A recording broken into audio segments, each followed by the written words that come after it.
Michelle, I am delighted to welcome you to Stratospheric Leaders. And this is the podcast where I get to have conversations with leaders and visionaries, the people who are shaping capital markets in meaningful ways.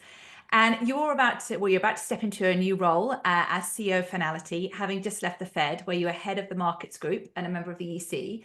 And we will be hearing about that new role shortly. But before we do that, I want to rewind several decades to see, like, where did it all start? And I know you said your first professional job was at Fidessa, but before that, what was your first ever job?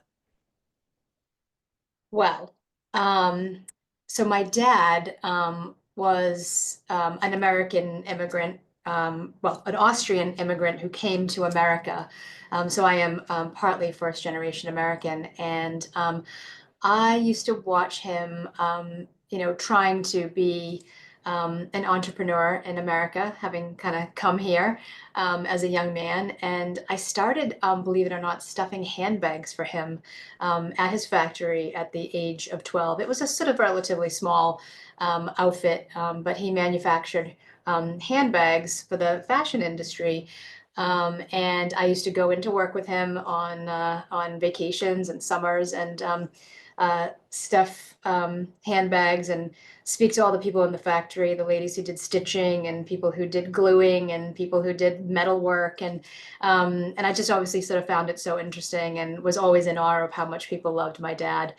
That really kind of gave me the taste for independence quite early. And I kind of then wanted to branch out a little bit on my own. So I got a job at Dunkin' Donuts. And believe it or not, I was up at 5 a.m. almost every weekend for a few years on Saturday and Sunday. I wasn't big into sports, so I also worked some kind of days after school. My parents or my grandparents kind of drove me there at ungodly hours to support my strong work ethic. This allowed me to buy my first car. And I guess just kind of really established that sense of early ambition, like how much could I do? How much could I kind of plan for in the future? Um, I traded in my apron for a role as a bank teller, actually, at a credit union. And I remember the interview very, very specifically. The branch manager of this credit union that's local to where I lived.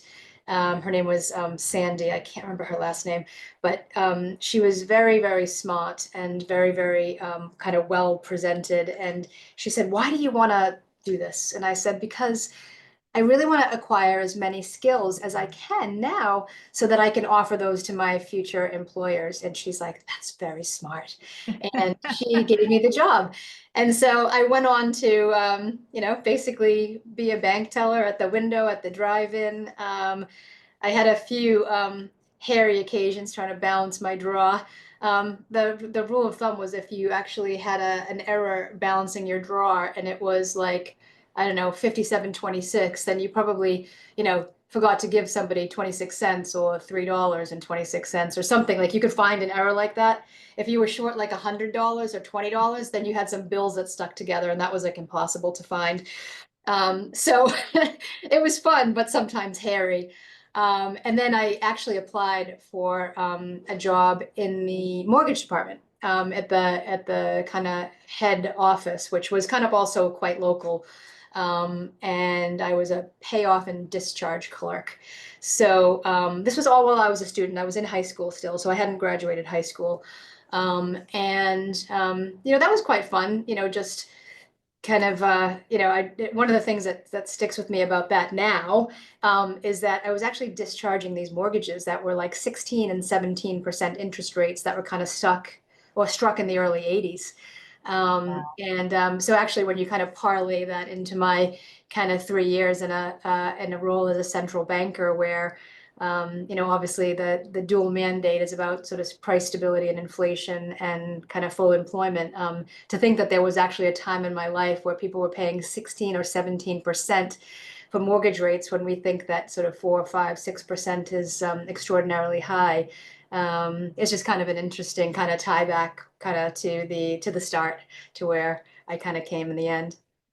And there's so many interesting pieces there about the start, but I think what really comes up for me is character, that work ethic, that drive, that determination. You know, all whilst you were doing that at school, independence, and I think it's really interesting because often when we look at leaders, you know, when you go back to their first, you know, their first ever job, you learn more about their character. What are their drivers? What are their motivations? And it just strikes me that you are a highly motivated. It wasn't your parents, you know, pushing you out to go and get a job. This is something that very much was self-driven.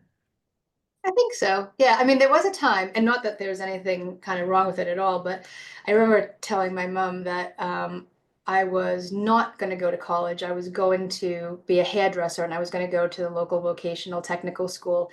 And she was like, "Okay." I mean, my mom was actually great because she never told me no, but she was like, "Yeah, you can do that after you go to college." Yep. So Academics first. I turned out a little bit differently in terms of my actual path.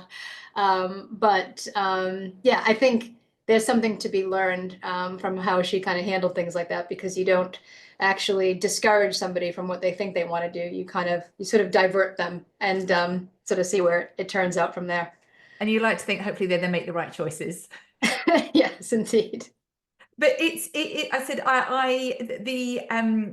I just think when we look back at, you know, where it all started, it really then you can see patterns of behavior, I think, which really I think is that there are these golden threads that have run through your career. And you've had several prominent roles on the sell side and at the, you know, most recently at the Fed. And I'm really curious in terms of what made you decide to take on the role at Fnality, and I suppose why now? Um, yes, no, thank you for asking that question. And maybe before I answer it directly, it might help if I actually just provide a little bit of context about Finality for people who don't know what it is or what they do and why it's important. So Finality is actually building an institutional blockchain-based payment system to provide settlement for wholesale capital markets, really kind of in a way that meets the highest regulatory standards. So at its core, the innovation of Finality is delivering 24/7 real-time peer-to-peer settlement on-chain with credit characteristics of central bank money.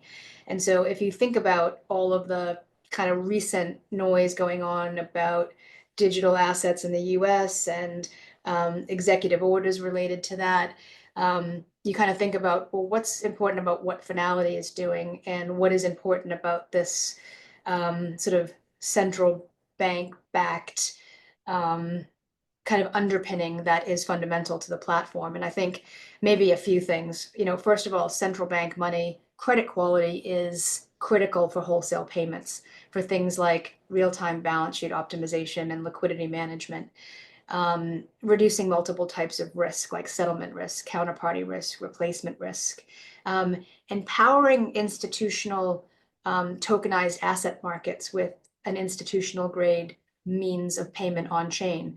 So again, all this talk about stable coins, well, they work for retail payments, but they don't work for the quantum of wholesale market payments, which kind of really underpin the financial system and these kind of real-time gross settlement systems that kind of are prevalent in all of the sort of central banks kind of payment rails around the world. So Finality is really creating a global network of payment systems. In December 2023, the Sterling Finality payment system commenced operations really as the world's first DLT-based wholesale payment system, settling in a digital representation of funds held at the central bank. So they're targeting dollars for the second half of this year and mobilizing efforts around euro and yen. So that's a little bit about Finality, just for context. But why did I join? So during my time running the markets group at the New York Fed, you know, I did a lot of different things. The New York Fed is sort of the primary operating business of the Federal Reserve System. People don't normally hire me to do a job which is kind of business as usual, like, oh, come in and sit down and kind of crank the handle in the same way that the person before you did to kind of keep the trains running on time.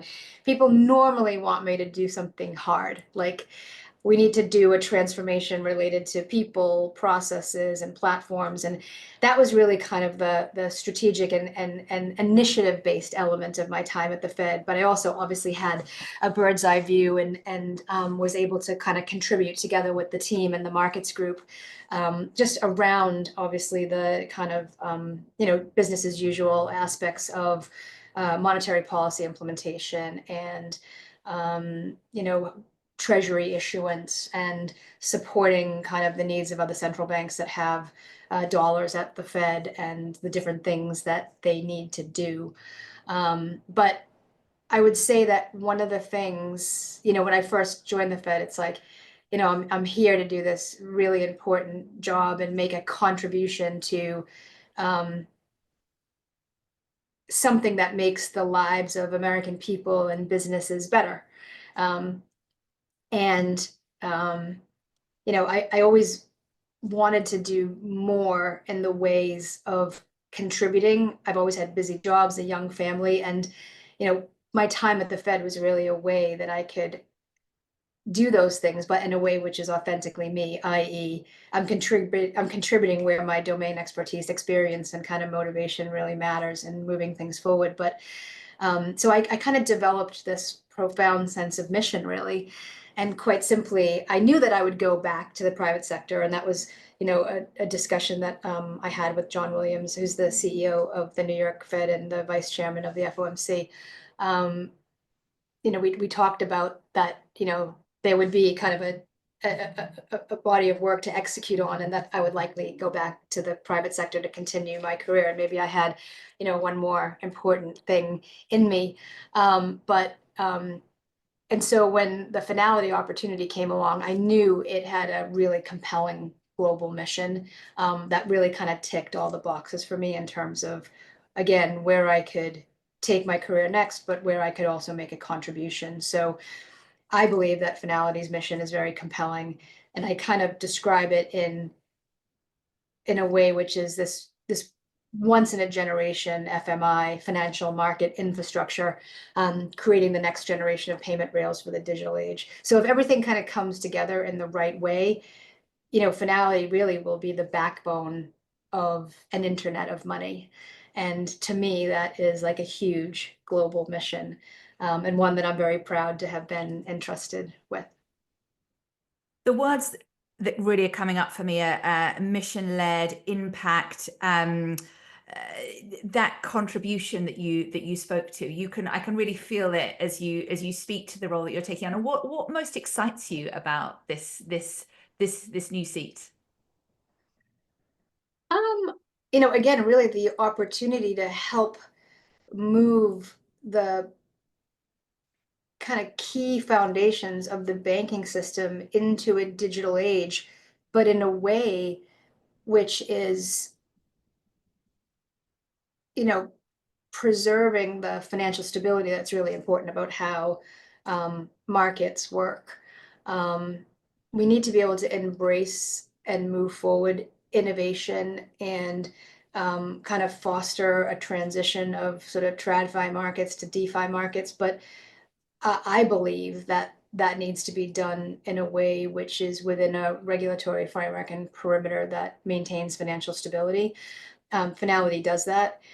So I think that that's a kind of a little bit about, the kind of construct in which it has been kind of born and intends to operate. But the product, the platform, the people, the establishment of our local payment system entities and kind of key jurisdictions around the world, the kind of balance of maintaining this kind of network of systems, but in a way which is kind of efficient and optimized so that, the central banks have the opportunity to kind of supervise their local payment systems, but that we need to be able to also be an aligned and united firm in the way that we face clients, and kind of have a seamless experience for kind of operating payments across multiple currencies. So I fundamentally kind of thrive and love kind of simplifying things that are inherently complex and kind of creating sort of scale and supporting kind of teams and people to be empowered to do their best work, really. And also kind of understanding that anything that's complicated kind of really needs to be delivered in its kind of like most simple interpretation, so that it's kind of understandable, consumable. People can kind of feel that they can sort of trust and understand how to sort of take it forward within their own kind of sphere, which is a kind of a lesson I learned, quite a long time ago about things that are complex can in some ways make you look clever, but actually the cleverest thing is to be able to make complicated things simple. Yeah, it's so true. And you speak about people there and the team, and no one's an island. We all need people around us. And when with the teams that you've worked in, what are the attributes that you look for in your kind of leadership talent? I think, first of all, good judgment. Good judgment is really underrated. Again, people can be super smart, but they don't necessarily have common sense or good judgment.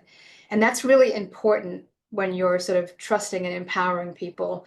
So I think that's one attribute, but I have some others. Yeah, no, I want it. And actually, how do you test judgment? I mean, what is the measure of that? I think it's watching people, make decisions about how to solve problems, how to advance business initiatives. There's an element of kind of integrity and ethics. There's an element of kind of good sense and prioritization. So I think it encompasses quite a lot of things, actually. And it comes from sort of watching people kind of over a period of time, really. Yeah, and I think it is, as you said, over a period of time, because you see patterns of behavior show up in people. That's right.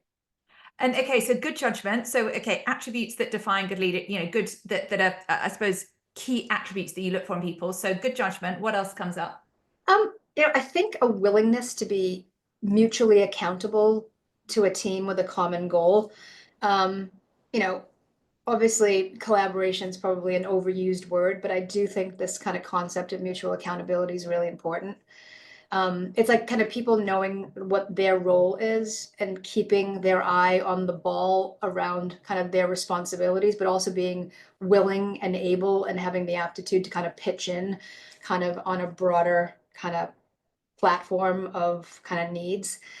I think also really importantly, being able to lead their teams to think similarly, like how do you make sure that everybody in your sphere of influence sort of understands the strategic narrative that's important to the group you're in, or the company, or the group and the company, or their kind of like team, the group and the company. um, you know I I've noticed a pattern that over the years, employee engagement kind of surveys and feedback. I mean, there are kind of lots of themes that kind of come out in those, but one is that's actually very prevalent is really wanting to understand what is kind of the mission, like what are people really contributing to, and how do you help them understand where you're going, and how to maintain their own connection to those goals or that mission.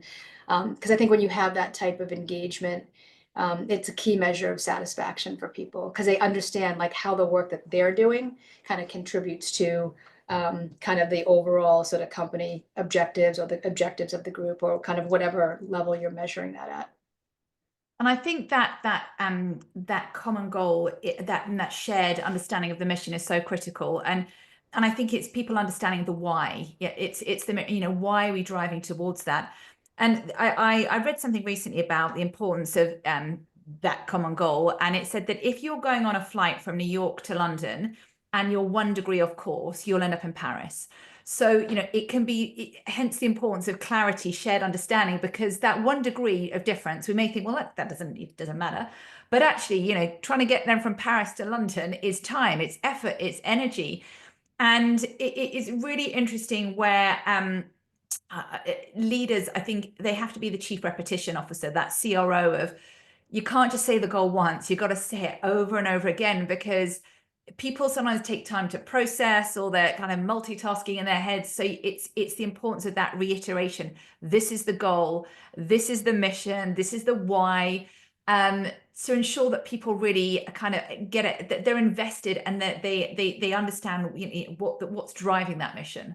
I like to use the word reinforcement rather than repetition, because repetition has maybe a tiny negative connotation, like Yes. as in, oh, you're just kind of keep rabbiting on about this or whatever. So I think about it as reinforcement. But also people do hear things through different channels, right? So you have to, particularly if you have like big groups, which obviously I have had in the past, quite big groups. And I remember people saying like, well, we don't really hear things very well through email, or like, oh, it's not that effectively delivered in a town hall. And sometimes you think, well, what? Are you not listening? But you then have to kind of step out of your own self and say, no, actually, people do need to hear things through multiple channels in multiple ways, and kind of constant reinforcement. And so, it's not something to be annoyed about. It's just kind of human nature. And that's how you kind of reach people, by um, this, constant reinforcement through different ways of delivering the message. I am now going to be changing my CRO from Chief Repetition Officer to Chief Reinforcement Officer, because to your point, I think there's an energy, that like a negative energy, the repetition, that I kind of get I think of my children who are like, here she is, she's kind of nagging me again. Is that reinforcement feels like it's a good message that I'm underscoring. So I'm going with the CRO. And I think it is important, you said about whether it's town halls, whether it's emails, to think about what's our vehicle of communication, because some people are auditory, some people are visual. And we might have written everything down in an email, but people skim read. They can, take a couple of data points and make sense of something in a completely different way. So it is varying those that vehicle of communication. And a leader shared with me recently that he gets his I suppose his lieutenants, the people around him, to ask them to repeat back to him, what is your understanding of the shared mission? Because he said sometimes you all think you're aligned, you all think you've all understood each other's perspectives, you're all rowing in the same direction, and then people come out of that that meeting room and people are going off in different ways. So he asked people to repeat back, to be like, right, are we all on this, no mismatch of understanding, we are all totally aligned. And he said in asking people to repeat back, that's where he then can really check in, yes, they've understood and we're all agreed, or actually no, there's some ambiguity we need to iron out here. Is that a question? No, that wasn't a question. So I'll just cut there. So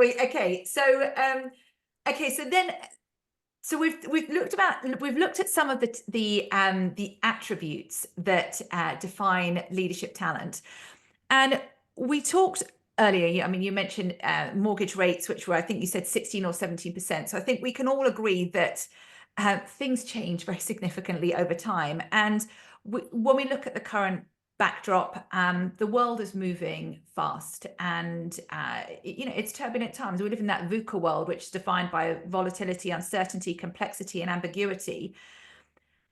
I'm sure you've led through many crises before, and what have been your, I suppose, guiding principles that have really enabled you to lead through those times and thrive?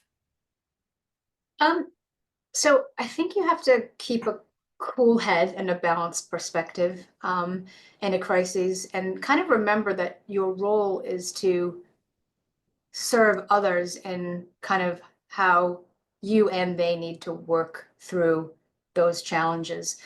And I think as a leader, you also want to use these things as teaching moments and teach others how to lead in times of, turbulence and stress. And I've really actually had some big surprises, I have to say, where, during some particularly well-known crises, actually, over the last, you know, 15, 20 years, where people I would have expected to be able to really kind of rise to the challenge, um, ended up in like a puddle on the floor. And people that I actually thought might not be my go-to people in a crisis actually are the ones who really rose to the top and had kind of like the guts, the ideas, the kind of really able to kind of make sense of kind of a situation and how to kind of work through it. I think that's just a very interesting kind of lesson in kind of how you think about people and what actually turns out to be the reality in a time of stress. I think so. Can I pull the head, pull the, not pull the head, pull the thread on that one? And I think it's a really interesting point because as I was thinking back to as you were speaking there about people can surprise you. And in times of crisis, I think we don't always know how we'll respond ourselves. I think back to the pandemic and where you saw different parts of people's personalities because they were in that survival mode, trying to make sense and trying to make decisions with incomplete data. Um, and you don't want to be part of the contagion in those moments. It is about that balanced perspective. How do you keep a cool head? Is that something that's inherently you can maintain that composure when everything around you is moving so fast? Or is there anything, are there strategies you've really had to employ to kind of keep that being collected, being calm, being that steady ship? Um, you know, I think you have to kind of take your personal um, kind of fears and concerns and how might going this way or going that way affect me or my career. And I think you have to just think about what is the right thing to do, um, for the situation, for the institution, for the public good, whatever kind of translates into kind of the outcomes you need to keep a firm eye on, and focus on that. And I think if you do that, then actually you will have also done the right thing kind of for yourself and your career and your team at the same time. Yeah. But I think if you actually get muddled up in trying to think about the personal outcomes, with actually the outcomes that are the right ones, it will not lead to the right response. Yeah. Um, and I think that a really key thing is that in times that are not crises, you have to lead in a way that makes people want to follow you, so that when you actually do get into a crisis, people will unreservedly know that you have their back, you are an advocate, you're not looking to kind of protect yourself at the cost of others, and that you're kind of you're going to lead them out of a situation. So I think some of the things that are important in being able to do that, and the things that are really important to me, is that I pride myself on the one hand for having a very high standard of integrity, being reliable, optimistic, open, transparent, resilient. Those are my kind of key things that I like to think people would use to describe me. Um, I think on the other hand, I have a good sense of priorities, how to set the pace, how to keep people focused, and um, helping them to work to think about how do I make progress and why is it important to take ownership and accountability. I think ownership and accountability is something that's missing in a lot of places. And you have to really teach people why it's important and how to live that. Um, and I think, finally, I really do care deeply about people. I want to make a difference in the lives of the people that I work with, work for, who work for me. And I think if you can kind of get all that together and that results in followership, then that combined with your ability to kind of maintain this kind of cool head and sense of balance, will kind of see you through any crisis with an army of people who are willing to do what it takes to support the needs of the firm.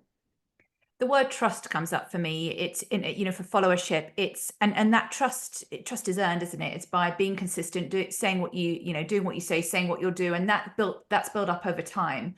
There was a saying I read recently, which is like, you don't want to be scaling Everest and look around like, no one's behind you. So it's really important. And I said, and it's through consistency.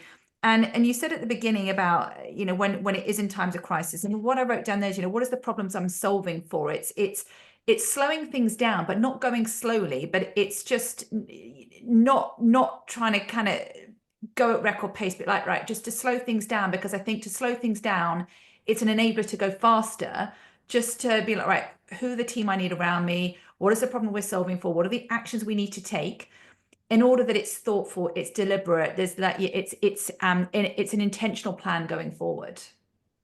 Yeah, I mean, I can think of a really good example of exactly that, where you sort of slow down in the moment, and it wouldn't always work in all circumstances, but um, if people remember the event when the Swiss franc depegged from the euro, it actually it was a pretty challenging moment in markets, in foreign exchange markets in particular, and um, I was running a business that had a lot of kind of credit and intermediation risk in it, and we very quickly had to make some decisions around, kind of crystallizing kind of losses to stem further issues, or to kind of take potentially a longer term view about who are going to be the winners and the losers in this market, when basically everything kind of was kind of behind us. And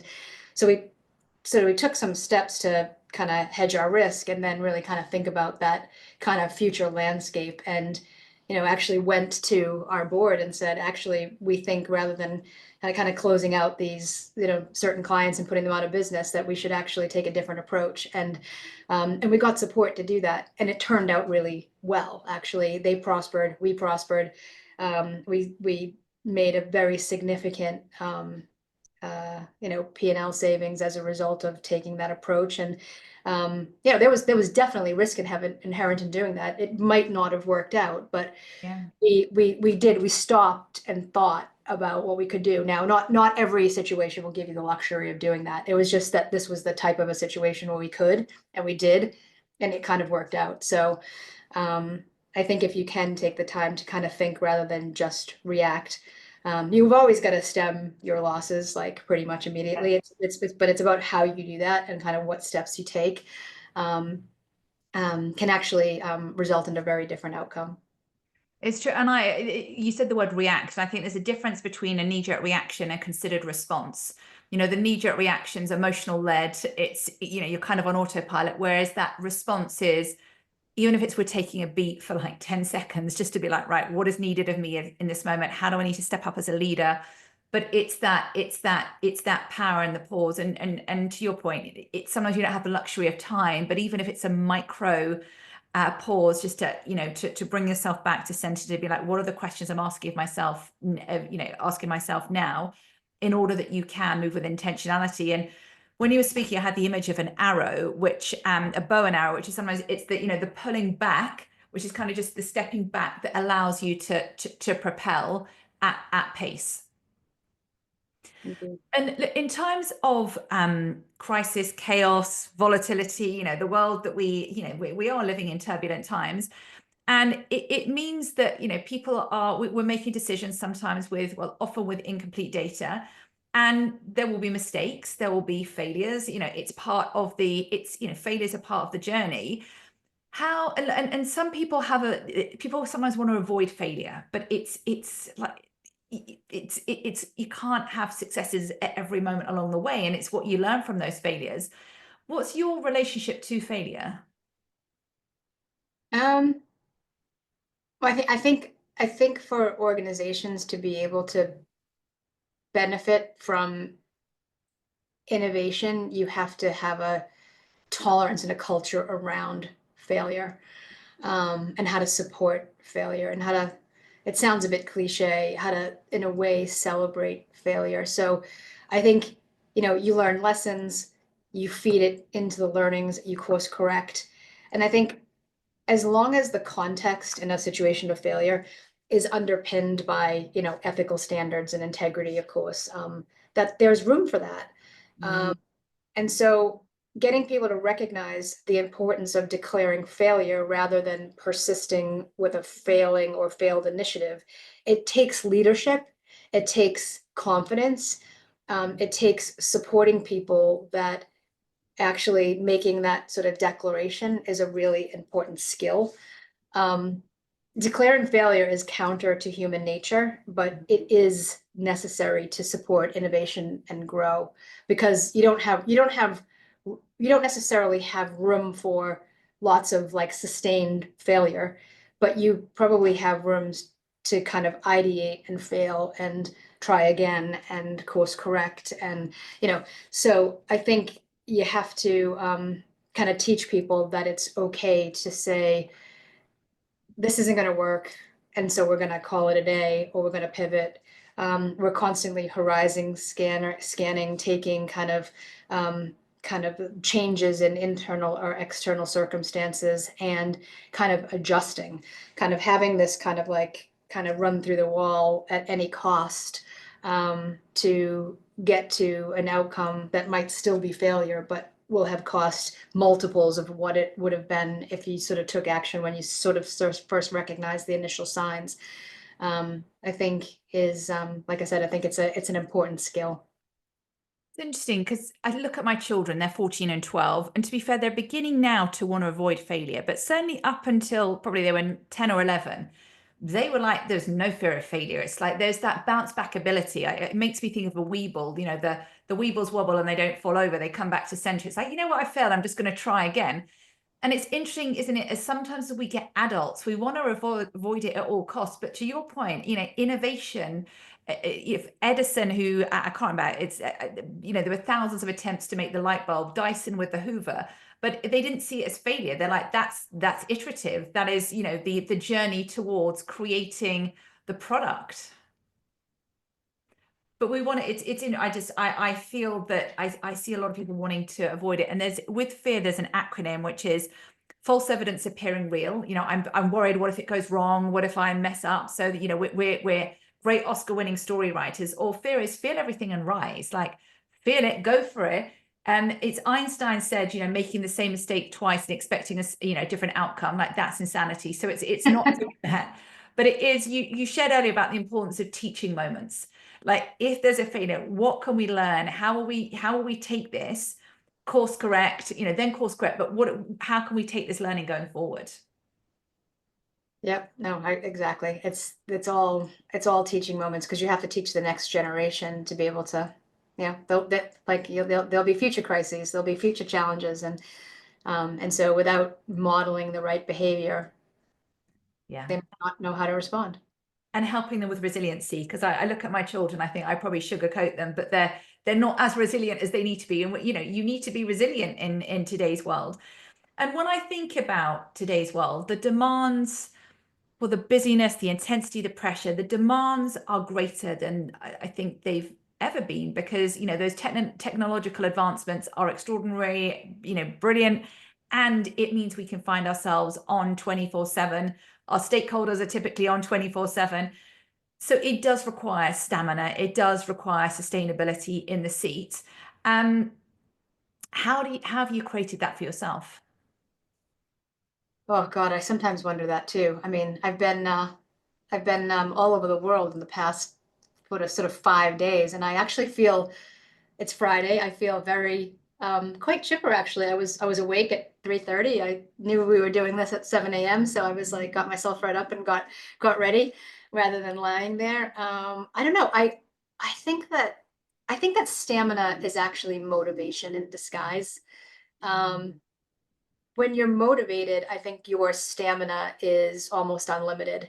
But motivation is actually something that comes from within. I don't think that, I don't know. I don't know if it's learned or not. You can learn to do a lot of things, but nobody can teach you to be motivated. I think it's a feeling. I think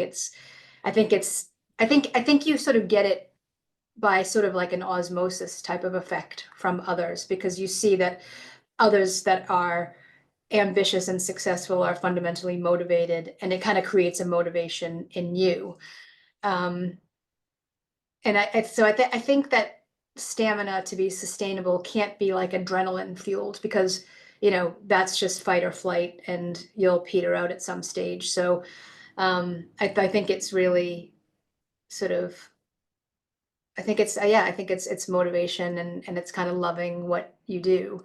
And that doesn't mean you have to love what you do for every task or every minute, because sometimes work is very rewarding and sometimes work's just work. And you obviously have lots of kind of other competing demands, but if you're fundamentally holistically motivated, then I think that gives you the stamina to have the energy you need to carry you through. Yeah, it's so important to love what you do. And to your point, it's not like it's all rainbows and unicorns and every day it's like, wow, it's amazing. But it's on balance. It's finding joy in what you do. And you shared there the importance of being around other people who are motivated. I think emotions are contagious.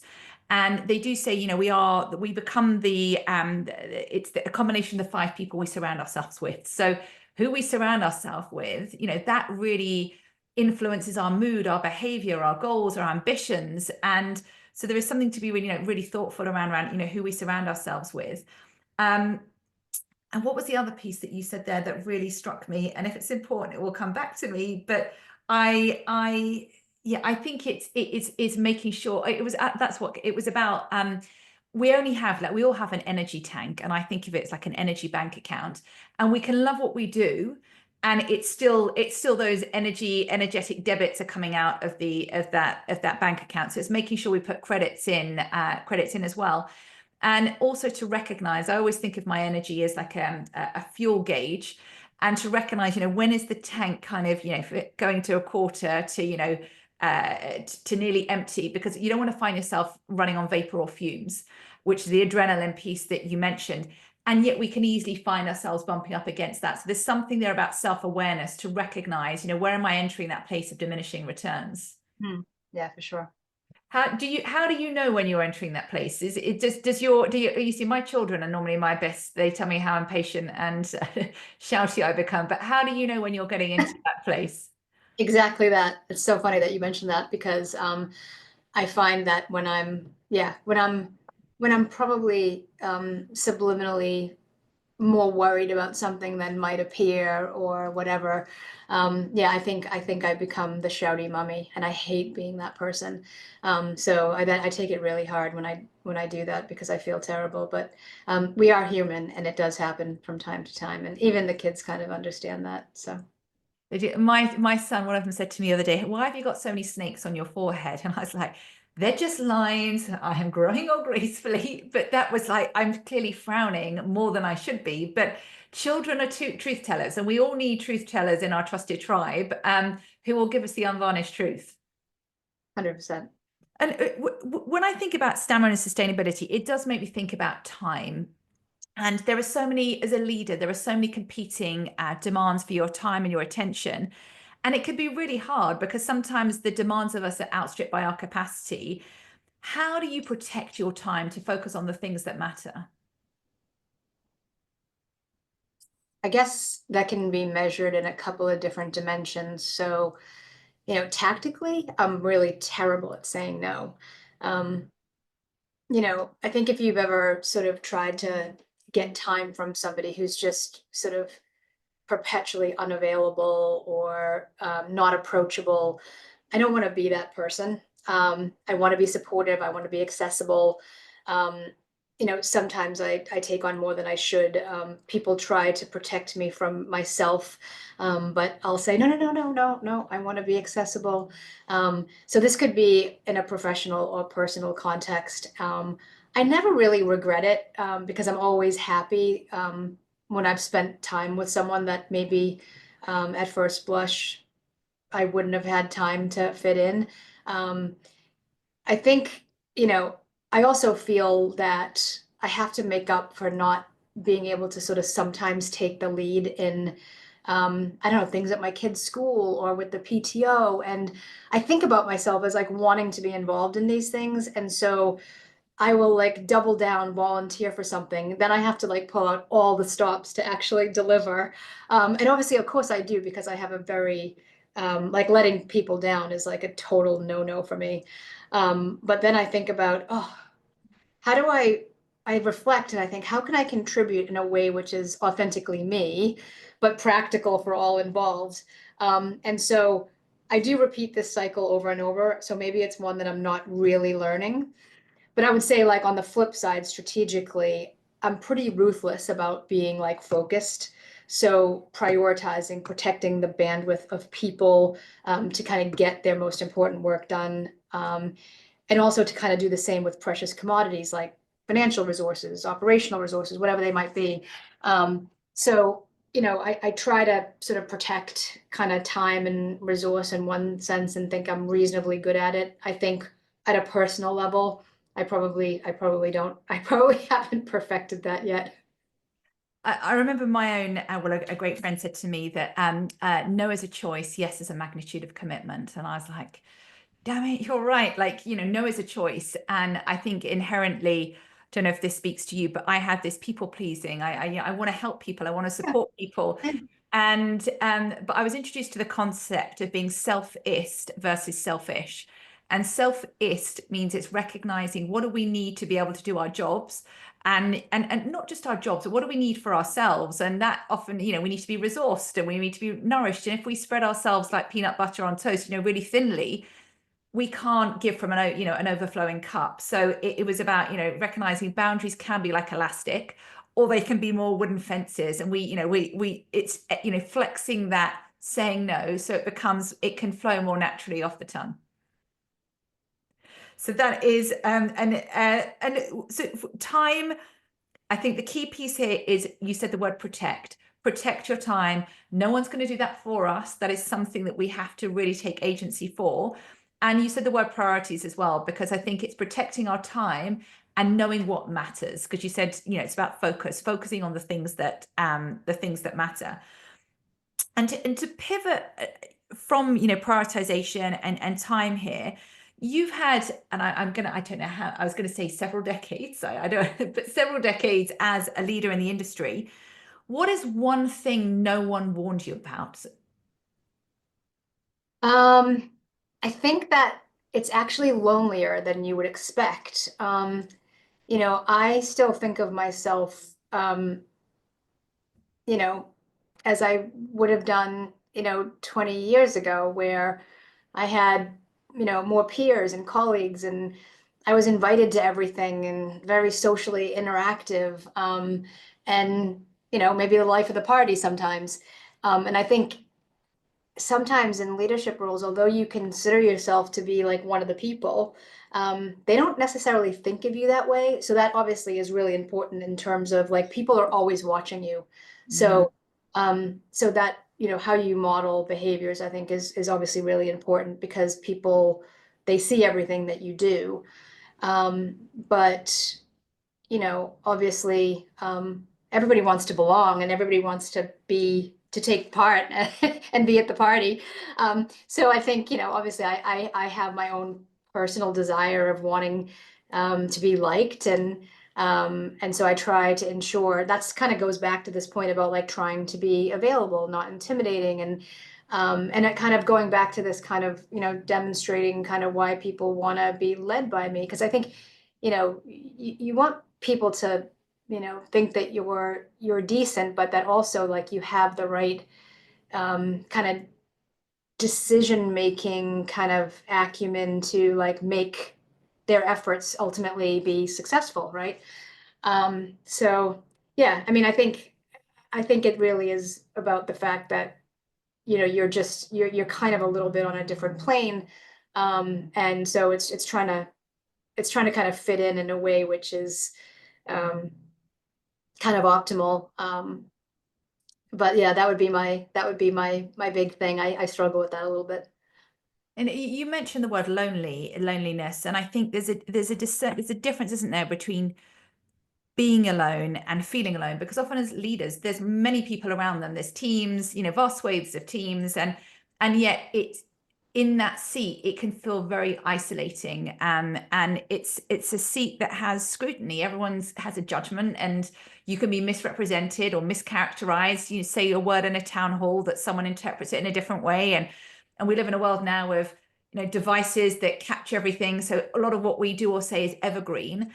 And when I work with leaders now, I think having to maintain that professional distance is incredibly important. And it's interesting because leaders, there's so much ask of leaders, be authentic, be your true self, but it's this fine balance, because yes, it's about showing that relatability, that humanness, but you can't fully take that. If we think about COVID as an example, if you as a leader had shown up on town halls emotional and crying, well, then people are going to, looking, well, this person's supposed to be guiding me. I need to see confidence, calmness, conviction. I need someone to be charting the path. So there's this fine balance of like, be authentic, but you can't be too much of your full self, because there's a role that you're being asked to do. Yeah, no, I agree with that. I mean, actually, when I did my last town hall at the New York Fed, and I was telling people what an absolute honor it had been to be in the role and to be able to kind of lead their efforts in the time that I've been there. I actually I I did shed a tear or two, um, and that was quite authentic, if not a little embarrassing. So I think at times it's okay to be human. But that shows you care. Going back to the passion piece, it shows you care.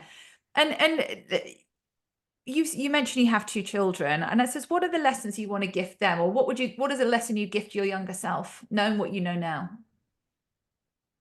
Um, so I'm definitely not a helicopter sort of type parent. And I bet if I said that and my husband was listening to me, he'd be like, Really? That's rubbish. Of course you are." But I think one thing that I would say is that I think every stage matters in some way. And I guess what I mean for that, it's kind of like it's sort of like, Sandy, the branch manager at the Rockland Credit Union, saying, when I said, every well, I want to do this because every different experience I have kind of it will be a benefit to my future employers and so forth. And so I think this every stage matters is that every everything kind of prepares you for the next level of the game. And taking what you can from each and every experience to enrich yourself. Like I try to gift this to my son who is 11, because I hear people say he's in sixth grade, and kind of sixth grade is quite a pivotal. I know it's not the same. The grade conversion between the US and the UK has some differences, but you go from kind of fifth grade, which is elementary school, into sixth grade, which is kind of the first year of middle school. And fifth grade is quite pastoral and nurturing, and you have in one classroom with one teacher, and no, virtually no homework, etc. You go into sixth grade, and all of a sudden you've got four teachers. You're changing classrooms. You have to open a locker with a lock. You have to do all of your homework on an iPad and submit it via an application. And it's really a cliff. And, some people say, oh, well, sixth grade doesn't really count, or middle school doesn't really count, because it's only when you get to high school that it kind of defines where you go to college. But it's like, hello. But think about the cliff from fifth grade to sixth grade. So if you basically say that middle school doesn't matter and you waste your time and you're not developing good habits and learning from mistakes and kind of getting better and incrementally improving, then actually when you get to high school and it does matter, then you're going to be a puddle. You're not going to be able to handle it. So I don't think that that's being too hard or being a helicopter parent or whatever. I think I think I made some terrible decisions when I was like a teenager. So it's like sometimes I think, how did I ever get here? It's so otherwise could have ended very differently. But somehow like my motivation and my kind of ethic and like sort of seeing like I don't want that, I want that, kind of really sort of made me sharpen up. But like it could have been like I had my crises early, very early. But it could be like if you have your crises later, then it could change the course of your life. So I'm a little bit paranoid about making sure that basically kind of, you're practicing. And you said in one of our conversations that in your it was you caused your parents no end of grief and worry, and you refer to yourself as a bit of a hellraiser. And it's interesting because knowing you as the person I know you today, that really strikes me as like there's a disconnect there. But just say more to that. What did you do that made you think you were what did you do that made you become or made you think you were a hellraiser? Oh, I don't know. It was like the late 80s, early 90s, and we have like crazy hair and too much Aquanet, and smoking Marlboro red cigarettes, and Oh gosh, red. coming home late, and or like just ignoring curfews or whatever. And yeah, I mean, making your parents kind of worry. And now that I'm obviously a parent myself of an 11 and a 6-year-old, I worry about their well-being, their future prospects, their, respect and motivation. And so, yeah, I mean, when I think about that, I kind of feel like, oh God, I wish somebody really slapped me for being so selfish and unthoughtful. But like the saving grace is that I did turn out okay. And I think that's in no small part due to kind of the unconditional love and support of my parents at that time. But yeah, so. And as we've said today, life is about lessons and teachings and moments, and it's what you take from those moments, and that they're defining moments. You wouldn't be the person you are now without having that's an experience. Totally. And when you reflect on life today and reflect on life going forward, what do you think is the secret to I was going to say fulfilling career, but fulfilling life? Yeah, I mean, career is just part of your life. And I think, if I guess I'm not very good at, I think I think it was in the Wall Street Journal last weekend. It was like work-life balance is kind of overrated. I wouldn't say that I'm really good at it, but I also don't feel like it's a problem because like I love what I do. So I'm kind of happy to always be I'm happy to have my career persona in my personal life and my personal life and my career persona. I'm one person, right? So I can't switch off and be somebody different here and somebody different there. I'm just kind of what you see is what you get. But yeah, I mean, I don't know if I have all of the answers. I mean, I kind of think I'm only like midway through the journey, but I think I'm trying to have a mindset, which is that you really should have no regrets. Like some experiences are wonderful, others are hard, maybe devastating, but you can't really regret where life takes you. Like for example, if your work-life balance isn't perfect, or you have to make sacrifices to fit things all in. I have to do that. You have to do that. I'm sure you travel and miss things, and I travel and miss things, and I try to make it up in another way. And some people will say, oh, well, at the end of your life, people will say, well, what did you, don't you wish you worked less? And I mean, the way I think right now, I kind of think, no, I mean, I enjoy what I do. I like each part, my work, my family. I mean, I'm working to help support my family. So it's not just like an ego trip. It's like I have to work. I want to work.